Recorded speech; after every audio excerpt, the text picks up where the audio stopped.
wonder if you can see my feet. Can you now? Welcome to From the Ground Up. I started to make a whole new channel, but then I said, why would I do that? Many of you may be even enjoying content like this, and I wouldn't really call it lazy, but it would be one more channel, one more thing, one more login, and I just don't know if I want to do that.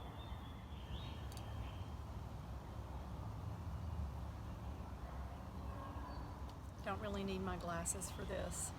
I need them for reading, but not for this. So what is this? This is video 1. This part of a bit of birdsong is called From the Ground Up. And these videos will always be labeled as that. So if this is not something that you're interested in, you can always skip these.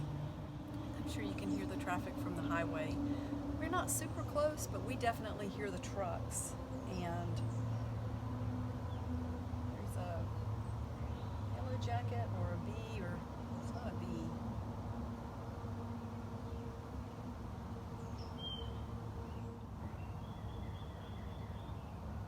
This is called From the Ground Up because I have made the decision to really do some things for myself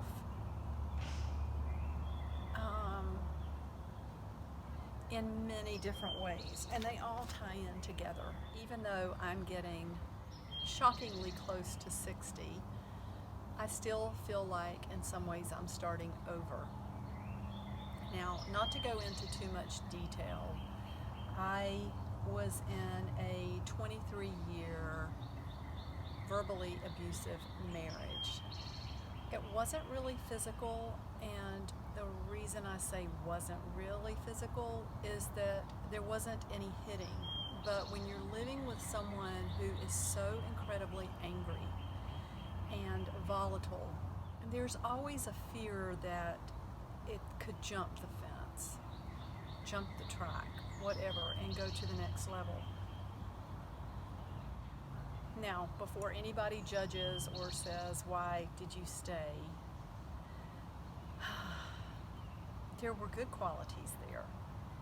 And when you're young, early 20s, and you're starting a family and having that first baby and then another baby, and you're setting up a household, all of that's magic. It's magical. My children are that age, and I see it in them. I see this wonderful, magical, the world is mine. My children are here for me to shape them and do things with them and teach them, and you've got your partner that hopefully will be your lifelong partner. So there was magic there. Even if there was anger and abuse, there was magic there. And when people, sometimes people who are close to me who find out how really bad it was, ask, why didn't you leave? Or I can tell that's what they're thinking. My best analogy is that, have you ever had two plants in the same pot or in the same soil very close to each other, and you try to separate them? You can't do that without breaking a lot of roots. And it's kind of traumatic for both plants. And it's like having two plants in the same pot, marriage or a partnership, and raising children and having a family and having bills. And, you know, over the course of almost a quarter of a century, one of you might have had a health problem, and it bonds you even closer. You know, they're nothing, maybe the bad parts don't change, but you're not going to walk away from that person when they need you the most. And it's complicated. It's not that easy. However, when I did finally throw in the towel and take up for myself and say, I will never be talked to like that again. By the time I did that, I was really sick. I was physically sick. I had developed an autoimmune disease, and I was emotionally very, very frail. I consider myself a woman of faith, but I think I had let faith, it wasn't even really faith, I think I had let religion or fear of what people thought dictate to me that I couldn't leave. And when I walked away from that situation, I was so beat down. My thoughts were so incredibly mixed up. I was afraid that I wouldn't live a year after leaving. I was afraid I would never know what it felt like to be happy. I was afraid of so many things.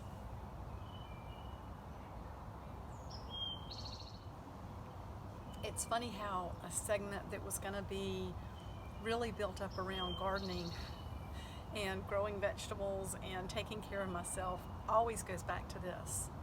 And that's why this is called From the Ground Up. And that's why this is so important for me to address with myself what has driven me to choose some of the things I've chosen and why this is so important to me. It's all tied up together, and I thought maybe sharing this journey would help someone else. You know, to be young again. I would love to be 25.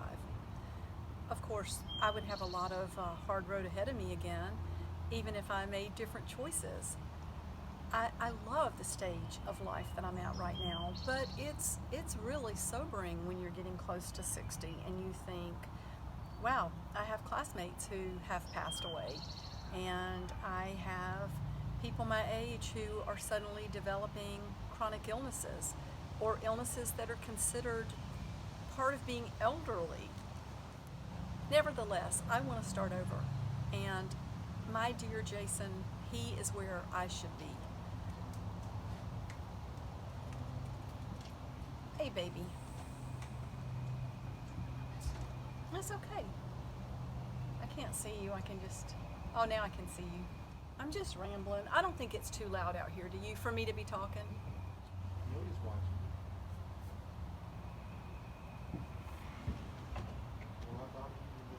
No, not at all.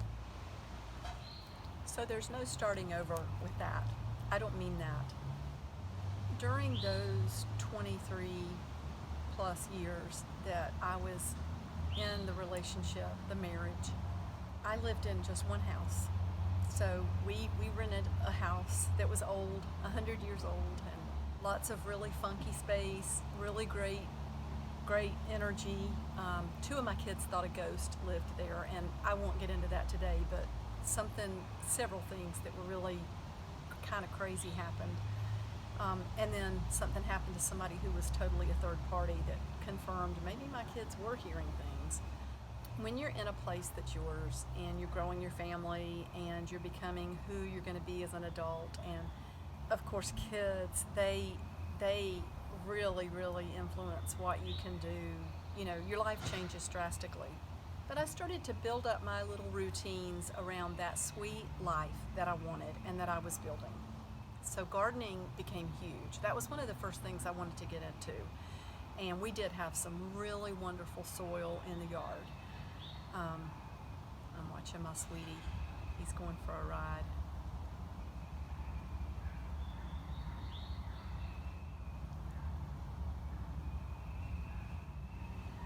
I need to wrap this up and say this quickly. So gardening became huge to me, and I had all of these little routines. I had all of these little routines in place. I had my compost pile. Over the course of the years, my daughter and we started raising rabbits, and you know, we had pets, and the front yard turned into a cottage garden. The entire front yard. It was gorgeous. People who walked by would ask if they could walk through the garden, and I said, of course. I had a goldfish pond. I had a black walnut tree that I just had I had a mulberry tree. Have you ever eaten mulberries? Beautiful old maples, and I was fortunate enough to have a sunny spot in the backyard where I could grow vegetables. And after a couple of decades, I felt like I was really getting all the physical things the way I wanted them. I had all my routines. I had my old kitchen, my 100-year-old kitchen. yes, the house needed work, and that was one of the areas that was very neglected, and it shouldn't have been so. Um, that said, while the physical aspect of my life in some ways was growing more and more sustaining every day, I made herbal infusions. I picked vegetables from my garden, not many. I was just getting to where I was learning about growing vegetables. My flower garden was wonderful. I had butterflies, I had birds, I was making mosaic bird baths. While all of that was great, the emotional side of things, the way I was being treated, the fear that I lived in the back of my mind 24 hours a day of not wanting to set anybody off, picking up the pieces from dealing with teenage children who were a part of this angry culture that we were all subject to, that was falling apart. That part of my life was falling apart. And getting to the point, this is really good for me to say all of this, and I'm putting it out there. I think it might help some people to know that it's okay to start over at 57. It's okay to say, I've wasted time. It's okay to say, I did my best at some things and they didn't work out. It's okay to release all blame. Love you.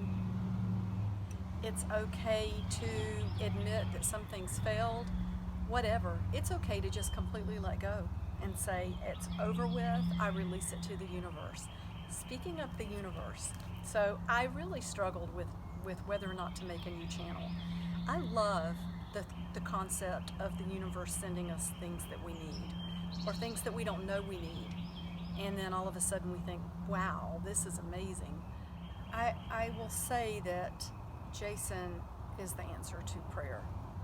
There are people that I know who wouldn't believe that. They would think that's completely wrong because I have been married before.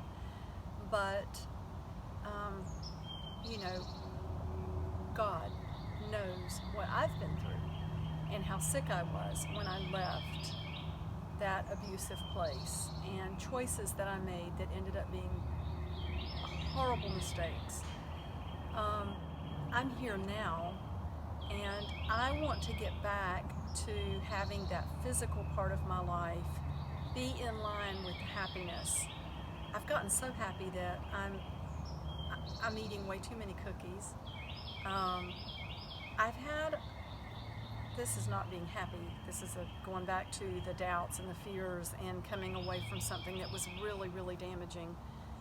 Even though it gave me blessings beyond measure. That marriage gave me blessings.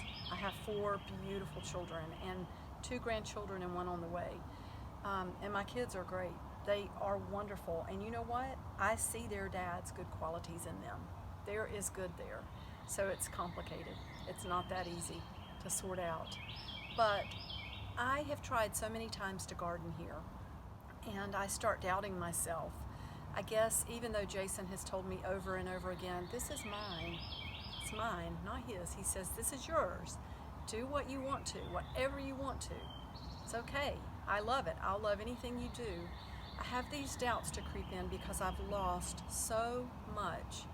I've moved I think it was 6 or 7 times in 8 years, including ending up here. Anyway, I want to really embrace again those things that were making me so happy, because now I have the emotional help. I have a partner, a friend, and life is not guaranteed. We could wake up tomorrow and not be here. That sounds ridiculous, but you know what I mean. I need to embrace this time that I have. I don't need to waste one single minute in fear, in thinking that I can't start over again, in building stuff up and tearing it down. I had a little garden out here with a fence around it, and I tore it down. I had a vegetable garden right over there, and I tore it down. I felt like it wasn't good enough. And I don't want to feel that way anymore about anything. I want to use what the universe sends to me, and I want to follow my heart, and I want to grow these little plants that are making me so happy. This is my start. And I'll show you what I have out here. This is my little happy place. This is my little garden seat out here. It's a canner, I think. It's got holes in the bottom. I think I planted tomatoes in it last year. So, welcome to video 1. This is V1 2020. Part of From the Ground Up. And now why don't I show you some of the things that I have going on. I have to do a voiceover here because the water is loud and I really want you to hear what I have to say. I am watering a few pots of things that I have in my brand new garden. There are onions here, and these onions were actually started from onions that were in the compost. I mean, these are onions that sprouted, that came from the kitchen. We're going to find out what happens. I've done a little bit of that kind of thing in the past. So yeah, I'm going to see if that works, and I will definitely share the journey.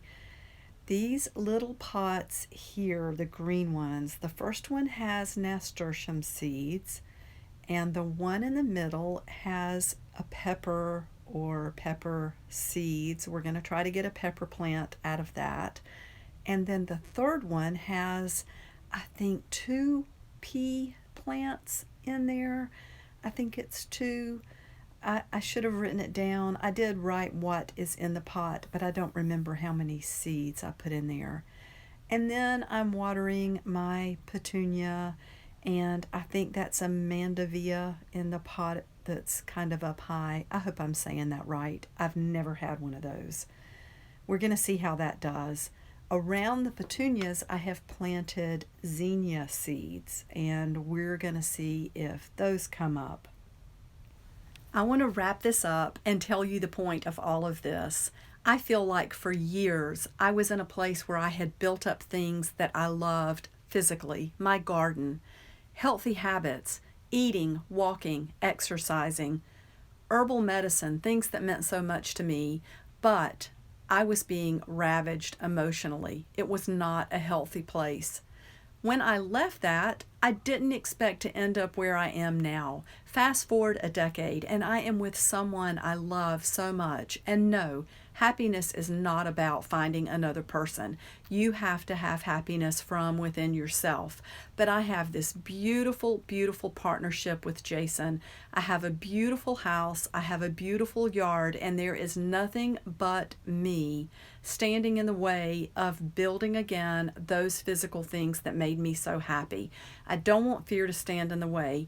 This is where I embark on building again the things that made me so physically happy.